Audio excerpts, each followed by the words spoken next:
Hi dears, എല്ലാവർക്കും പുതിയ വീഡിയോയിലേക്ക് സ്വാഗതം. അപ്പോൾ 2 ദിവസം മുമ്പ് നമ്മൾ തട്ടേക്കാട് പോയ വീഡിയോ ഇട്ടില്ലേ, അപ്പോൾ അതിൻ്റെ ബാക്കി വീഡിയോയാണിത്. ബാക്കി എന്ന് പറയാനില്ല, അവിടെ നിന്ന് അടുത്ത് തന്നെയാണ് ഭൂതത്താൻകെട്ട് എന്ന് പറയുന്ന സ്ഥലം. അപ്പോൾ അവിടെ ഡാമാണ്, നമ്മുടെ നദീതട ജലസേചന പദ്ധതിയാണത്. അപ്പോൾ അത് കാണാൻ വേണ്ടിയിട്ട് പോകട്ടെ. അപ്പോൾ തട്ടേക്കാട് നിന്ന് കുറച്ച് ദൂരമുള്ളൂ ഭൂതത്താൻകെട്ടിലേക്ക്. അപ്പോൾ നമുക്ക് അവിടെയും കൂടി പോകാമെന്ന് പറഞ്ഞിട്ട് അങ്ങനെ അവിടേക്ക് പോണതാണ്. അപ്പോൾ അവിടെയാണെങ്കിലും കുട്ടികൾക്ക് കളിക്കാനായിട്ട് വിശാലമായ പാർക്ക് ഉണ്ട് കേട്ടോ. അത് ഇപ്പം നമ്മൾ തട്ടേക്കാട് കയറിയപ്പോൾ കണ്ടല്ല, അവിടത്തേനേക്കാളും കുറച്ചുകൂടി വലിയ വിശാലമായിട്ടുള്ള പാർക്കുകളാണ് അവിടെ. ഒരു 3 തട്ട് പോലെയായിട്ടാണ്, 3 ഏരിയയിലായിട്ട് ആ പാർക്ക് ഇങ്ങനെ കിടക്കുന്നുണ്ട്. അപ്പം നമ്മളിപ്പോൾ ഭൂതത്താൻകെട്ടിലേക്ക് എത്തിയിട്ടുണ്ട്. ഇനി ഇവിടുന്ന് പാസ് എടുത്തിട്ട് വേണം അകത്തേക്ക് കയറാനായിട്ട്. അപ്പോൾ പാസ് എടുത്തിട്ട് നമ്മൾ അകത്ത് കയറിയിട്ടുണ്ട്. അപ്പോൾ ഇതിലെയാണ് കയറി പോണ വഴി. ഇതിൽ കയറി ചെല്ലുമ്പോൾ ഈ ഏരിയയിലൊരു പാർക്ക്, പിന്നെ അപ്പുറത്ത് വേറൊരു ഏരിയ, പിന്നെ വേറൊരു ഏരിയ, അതിന് തെക്ക് വശത്ത് വേറൊരു ഏരിയ, അങ്ങനെ 3-4 ഏരിയയിലായിട്ട് ഇങ്ങനെ വ്യാപിച്ച് കിടക്കാം കേട്ടോ. അപ്പോൾ ഈ ഏരിയ സ്കൂൾ കുട്ടികളെയും കൊണ്ടൊക്കെ മിക്കവാറും ചെറിയ ടൂറ് പ്ലാൻ ചെയ്തിട്ട് വന്ന ഒരു സ്ഥലമാണ് ഈ ഭൂതത്താൻകെട്ട്. കുട്ടികളൊക്കെ ഇവിടെ വന്നിട്ടുണ്ടാവും. മിക്ക സ്കൂളും നമ്മുടെ ഇവിടെ അടുത്തുള്ള സ്കൂളുകളിൽ നിന്നൊക്കെ ഇങ്ങോട്ടാണ് ട്രിപ്പ് വരാറുള്ളത് കേട്ടോ, 1 ഡേ ട്രിപ്പ് വരുമ്പോൾ. പിന്നെ ഇതിനകത്തേക്ക് കയറി കഴിഞ്ഞിട്ട് മക്കൾക്ക് പിന്നെ ഒട്ടും സമയം കളയാനില്ല കേട്ടോ. അവർ വന്ന വഴി തന്നെ തവളയുടെ വായിലേക്ക് കയറിപ്പോയിട്ടുണ്ട്. ഞാനതങ്ങനെ നോക്കി നിൽക്കുകയാണ്. രസമാണല്ലോ പിള്ളേർ കളിക്കുന്ന കണ്ടുകൊണ്ടിരിക്കാൻ. അപ്പോൾ ഇവിടെ ഇങ്ങനെ നമുക്ക് കുറേ ഇങ്ങനെ മാവും മരങ്ങളും എല്ലാം ഉണ്ട്. അപ്പോൾ ഈ ഓരോ മരങ്ങളുടെ ചുറ്റിനും ഇങ്ങനെ കെട്ടുണ്ടാക്കി വെച്ചിട്ടുണ്ട്. അപ്പോൾ വരണവർക്ക് ഇരുന്ന് വിശ്രമിക്കാനൊക്കെ ആയിട്ട്. പിന്നെ അതുകൂടാതെ ഇങ്ങനെ ചെറിയ മണ്ഡപങ്ങൾ പോലെ ഉണ്ടാക്കിയിട്ടിട്ടുണ്ട്. അപ്പോൾ നമുക്ക് എവിടെ വേണമെങ്കിലും ഇരിക്കാം, വെയിൽ കൊള്ളാതെ ഇരുന്ന് വിശ്രമിച്ച് കുട്ടികളുടെ കളിയൊക്കെ ഇങ്ങനെ കാണാം. അപ്പോൾ ഇവരിങ്ങനെ കളിച്ചുകൊണ്ടിരിക്കുമ്പോൾ ഞാൻ അപ്പുറത്ത് മാറി ഇരുന്നിട്ട് ഇതൊക്കെ കണ്ടുകൊണ്ടിരിക്കുക കേട്ടോ. അപ്പോൾ ഞാൻ ഇവരുടെ അടുത്ത് തന്നെ ഇരിപ്പുണ്ട്. അങ്ങനെ മക്കൾ നല്ല ഹാപ്പി ആയിട്ട് ഭയങ്കര കളികൾ ആരംഭിച്ചിട്ടുണ്ട്. അവർ ഓരോന്നും മാറി മാറി ഓരോ റൈഡുകളിൽ കയറി നോക്കുന്നുണ്ട് കേട്ടോ.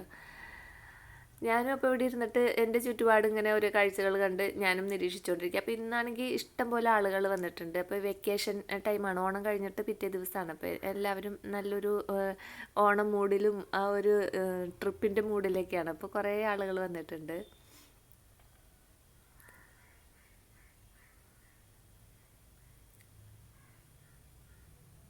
അങ്ങനെ ഇവർ ആദ്യത്തെ ആ ഏരിയയിൽ നിന്ന് മാറിയിട്ട് അടുത്ത ഏരിയയിലേക്ക് പോയിട്ടുണ്ട് കേട്ടോ. ഞാൻ പറഞ്ഞില്ലേ, ഇങ്ങനെ പല പല ഏരിയയിലായിട്ടാണ് ഇതിങ്ങനെ വ്യാപിച്ച് കിടക്കുന്നത്. അപ്പോൾ കുറേ നേരം അവിടെ കളിച്ച് കഴിഞ്ഞ് മടുത്തപ്പോൾ അവർ അടുത്ത സ്ഥലത്തേക്ക് പോയിട്ടുണ്ട്. നല്ല ഭംഗിയാട്ടോ ഇവിടെ കാണാനായിട്ട്. മക്കൾക്കൊക്കെ വന്നു കഴിഞ്ഞാൽ ഓടിച്ചാടി നടന്ന് കളിക്കാൻ ഇഷ്ടം പോലെ ഏരിയ ഉണ്ട്. ഒരുപാട് ഏരിയയിലേക്ക് ഇങ്ങനെ വ്യാപിച്ച് കിടക്കുന്നുണ്ട്. അപ്പോൾ അവർക്ക് മതിയാവില്ല കളിച്ചാലും. ഇത് പണ്ട് ഈ ബാലരമയിലൊക്കെ നമ്മൾ വഴി കാണിക്കാമോ എന്നൊക്കെ ചോദിച്ച് വരച്ചേക്കും പോലെ അവിടെ ഇരുന്നിട്ട് അതിനകത്തിരുന്ന് കളിക്കാൻ പറ്റിയ ഇതില്ല. അങ്ങോട്ടൊന്നും ഇപ്പോൾ ആരും കയറണില്ല എന്ന് തോന്നുന്നു. അങ്ങനെ ഇവർ കളിച്ച് ആകെ ടയേർഡായിരിക്കുമ്പോഴാട്ടോ അവിടെ ഒരു ഐസ്ക്രീം വണ്ടി വന്ന് നിർത്തിയത്. അപ്പോൾ പിന്നെ എല്ലാവരും കൂടി അതിൻ്റെ അടുത്തേക്ക് ഓടിയിട്ടുണ്ട്. അപ്പോൾ പല ഫ്ലേവറുള്ള ഐസ്ക്രീം ഉണ്ട് വണ്ടിയിൽ. അപ്പോൾ ഓരോരുത്തരും അവരവർക്ക് ഇഷ്ടമുള്ള ഫ്ലേവറിലുള്ളതൊക്കെ വാങ്ങി കഴിക്കുന്നുണ്ട്. അപ്പോൾ എനിക്ക് പണ്ടത്തെ നമ്മുടെ കോൺ ഐസ്ക്രീം ഉണ്ടല്ലോ, പഴയ മോഡൽ, അത് കണ്ടപ്പോൾ ഭയങ്കര നോസ്റ്റു. അപ്പോൾ ഞാനതാണ് കേട്ടോ വാങ്ങി കഴിച്ചത്. ഞാനപ്പോൾ അവിടെ ഇരുന്ന് ഐസ്ക്രീം കഴിച്ചുകൊണ്ടിരിക്കുമ്പോൾ ദൂരെ ഒരു മരത്തിൽ കുറേ കായ്കൾ ഉണ്ടായി കിടക്കുന്നുണ്ടിട്ട് അതെന്താണെന്നറിയാൻ വേണ്ടി ഞാൻ പോവാണ്. അപ്പം ഞാൻ ഈ പോയത് ഇവർ എൻ്റെ ഫോൺ അവിടെ ഇരിപ്പുണ്ടായി, അവരതെടുത്ത് വീഡിയോ എടുത്തത് ഞാൻ അറിഞ്ഞിട്ടില്ല കേട്ടോ. ഞാൻ ആ കായ് എന്താണെന്ന് നോക്കാൻ വേണ്ടി പോയേക്കാണ്.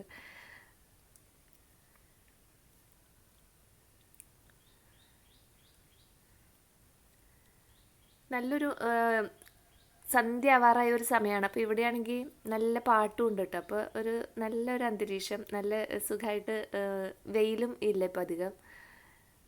അപ്പം ഞാൻ പോയി നോക്കിയത് ഈ കായ്കളാട്ടോ, ഈ അത്തിപ്പഴമില്ലേ, അത്തിപ്പഴത്തിൻ്റെ കായ്കളാണത്, അത്തിമരമാണത്. അത്തിപ്പഴം എന്നൊക്കെ പറയുമ്പോൾ നമുക്ക് ഭയങ്കര ഒരു മധുരം പോലെയൊക്കെ ഫീൽ ചെയ്യുമെങ്കിലും ഇതിനൊരു വികാരവും ഇല്ലാത്തൊരു പഴമാട്ടോ ഇത്. ഇപ്പോൾ ഇതിങ്ങനെ പച്ചയാണ്. ഇനി ഇത് പഴുത്ത് കഴിയുമ്പോൾ ചിലത് ചുവന്നിരിക്കും, ചിലത് പിങ്ക് കളറായിരിക്കും. 2-3 ടൈപ്പ് ഉണ്ട് അത്തിപ്പഴം. മഞ്ഞ കളറും ഉണ്ട്. ഫിഗില്ലേ, അത് നമ്മൾ ഡ്രൈ ഫ്രൂട്ടായിട്ട് കിട്ടുമ്പോൾ അതിന് ടേസ്റ്റ് ഉണ്ട്. പച്ചയ്ക്കും പഴുത്തൊക്കെ കഴിക്കുമ്പോൾ ഈ പച്ചയ്ക്ക് ഇതിന് ഭയങ്കര ചവർപ്പാണ്, വായിൽ വയ്ക്കാനേ പറ്റില്ല, ഭയങ്കര ചവർപ്പുണ്ട്. ഇതിനി പഴുത്തിട്ട് അത് വട്ടത്തിലരിഞ്ഞ് എന്തൊക്കെയോ പ്രോസസ്സ് കഴിഞ്ഞ് ഡ്രൈ ആക്കിയിട്ടാണ് നമ്മൾ വാങ്ങി കഴിക്കണ അത്തിപ്പഴമായിട്ട് വരണത് കേട്ടോ. അപ്പോൾ അത് നല്ലതാണ്. പിന്നെ ഇത് പഴുത്ത് കഴിയുമ്പോൾ ഈ പിങ്ക് കളറുള്ളതിന് നല്ല ടേസ്റ്റ് ഉണ്ട്. അത് ഞാൻ കഴിച്ചിട്ടുണ്ട്. നല്ല ടേസ്റ്റ് എന്ന് പറയാൻ ഒരുപാട് നല്ല ടേസ്റ്റ് അല്ല, എന്നാലും നമുക്ക് കഴിക്കാൻ പറ്റിയ ഒരു ടേസ്റ്റ് ഉണ്ട്. പിന്നെ ആ ഏരിയയിൽ നിന്ന് അടുത്ത ഏരിയയിലേക്ക് മാറിപ്പോവാണ് കേട്ടോ. അപ്പോൾ ഇങ്ങനെ ഒരു ഏരിയ മാറി മാറി ഇതിൻ്റെ അപ്പുറത്തേക്ക് ചെല്ലുമ്പോഴാണ് പിന്നെ ഡാമൊക്കെ വന്നത്. അപ്പോൾ ഈ ഡാമിനെ പറ്റി ഇവിടെ ഒരു ഐതിഹ്യം കഥകളൊക്കെ ഉണ്ട് കേട്ടോ. അപ്പോൾ ഇവിടെ ഇങ്ങനെ ആനയുടെയും കുറവൻ്റെയും കുറത്തിയുടെയും ഒക്കെ സ്റ്റാച്ചു ഒക്കെ ഉണ്ടാക്കി വെച്ചിട്ടുണ്ട്. കുറവൻമല, കുറത്തിമല എന്നൊക്കെ നമ്മൾ സ്കൂളിൽ പണ്ട് പഠിച്ചിട്ടില്ലേ, ആ മലകളൊക്കെ ഇവിടെയാണ്. പിന്നെ ഇതിനെ പറ്റിയുള്ള ഐതിഹ്യം പറയുകയാണെങ്കിൽ ഇവിടെ ഒരു ഡാമുണ്ട്. ഇപ്പം നമ്മൾ കാണാൻ പോകുന്ന ഡാം നമ്മൾ മനുഷ്യരായിട്ട് നിർമ്മിച്ച ഡാമാണ്. അതല്ലാതെ ഇതിൻ്റെ ഉള്ളിലേക്ക് 50 രൂപയുടെ ടിക്കറ്റ് എടുത്തിട്ട് കയറിപ്പോയി കഴിഞ്ഞാൽ 1 കിലോമീറ്ററോളം കണ്ട് ഉള്ളിലേക്ക് കാട് കയറിപ്പോകണം. അപ്പോൾ അവിടെ ഭൂതങ്ങൾ നിർമ്മിച്ചു എന്ന് പറയുന്ന ഒരു ഡാമുണ്ട് കേട്ടോ. അപ്പോൾ അത് ഇങ്ങനെ നമ്മുടെ ഈ പെരിയാറിൻ്റെ നദിയാണിത്. പെരിയാർ നദിക്ക് കുറുകെ ഒരുപാട് വലിയ വലിയ പാറക്കൂട്ടങ്ങളും കല്ലുകളും ഒക്കെ വെച്ചിട്ട് ഭൂതങ്ങളായിട്ട് കെട്ടിയ ഡാമാണെന്നാണ് അത് പറയണത്. അപ്പോൾ അത് ഐതിഹ്യം പറയണത് എന്താണെന്ന് വെച്ചാൽ തൃക്കാരിയൂർ ശ്രീ മഹാദേവ ക്ഷേത്രം വെള്ളത്തിൽ മുക്കിക്കളയാൻ വേണ്ടി ഭൂതങ്ങൾ തീരുമാനിച്ചിട്ട് അവർ അവിടെ ഒരു ഡാം പോലെ വെള്ളം കെട്ടി നിർത്താൻ വേണ്ടിയിട്ട് ഉണ്ടാക്കിയ ഡാമാണെന്നാണ്.